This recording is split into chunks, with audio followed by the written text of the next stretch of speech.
क्या है इस नदी के बारे में क्या पता है और ये सूखी नदी है, कैसे प्लान बनाया आपने इसको जीर्णोद्धार का?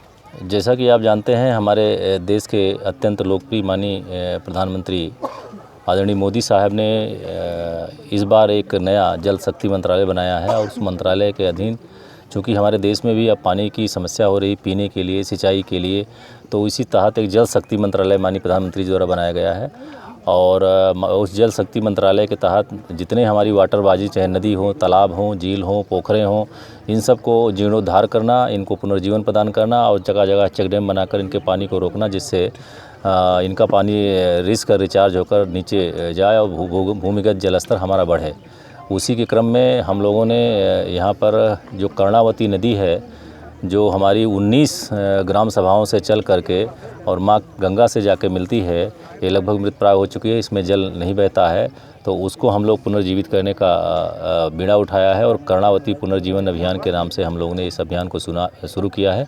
इसमें हम लोग, जैसा कि आप माननीय विधायक जी भी यहाँ उपस्थित हैं, माननीय विधायक जी और मैंने और हमारे सीडीओ तथा हमारे एसडीएम तथा अन्य अधिकारियों ने आज स्वयं फावड़ा चलाकर इस अभियान की शुरुआत की है।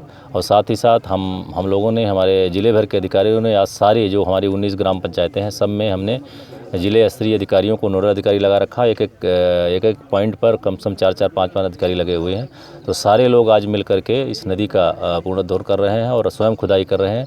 इसके पहले हम लोगों ने इसकी नापजोक कराई है, कहीं अवैध कब्जे हैं तो उसको लेखपाल और सिंचाई विभाग के लोग नापे हैं, वो सब कब्जे मुक्त होंगे। और जहाँ जहाँ नदी में अवरोध उत्पन्न हो गया, वो चाहे टीले हों या चाहे कब्जा हो, उसको हटवा के हम लोग नदी को पूरी तरह से पुनर्जीवित कर रहे हैं।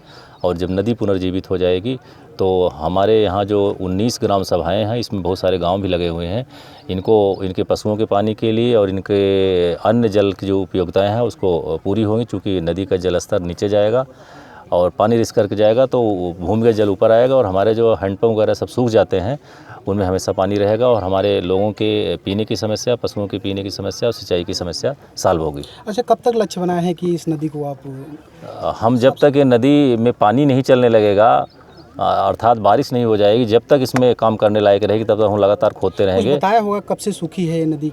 ये नदी काफ़ी दिनों से सूखी है और इसकी नदी का पौराणिक महत्व भी है। बताया गया कि माडा में एक जगह है जो इलाहाबाद ज़िले में पड़ता है, प्रयागराज ज़िले में पड़ता है, वहाँ से नदी शुरू होती है।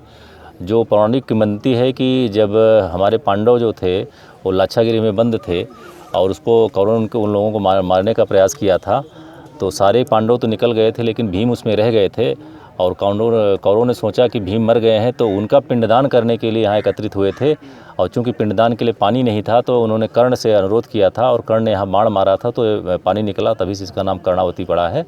और हम मनरेगा के तहत काम कर रहे हैं और जहाँ टीले हैं, जहाँ पत्थर है या कंकड़ हैं, वहाँ हम श्रमदान के तहत अपने जनपद के जो हमारे खान पट्टेदार हैं, खनन पट्टेदार हैं, उनसे अनुरोध किया है। वो सब एक जेसीबी हर ग्राम पंचायत में देने के लिए तैयार हैं, जो फ्री ऑफ कास्ट है। उनका अलग काम चल रहा है और मनरेगा के तहत अलग काम चल रहा है। हम लोग पूरी नदी को पुनर्जीवित करके ही मानेंगे। और जैसा कि माननीय विधायक जी ने कहा है, यहाँ चेक डैम भी होगा और हमारे 2 अभी जो धार्मिक स्थान है वहाँ माननीय विधायक जी ने सामुदायिक शौचालय दिया है।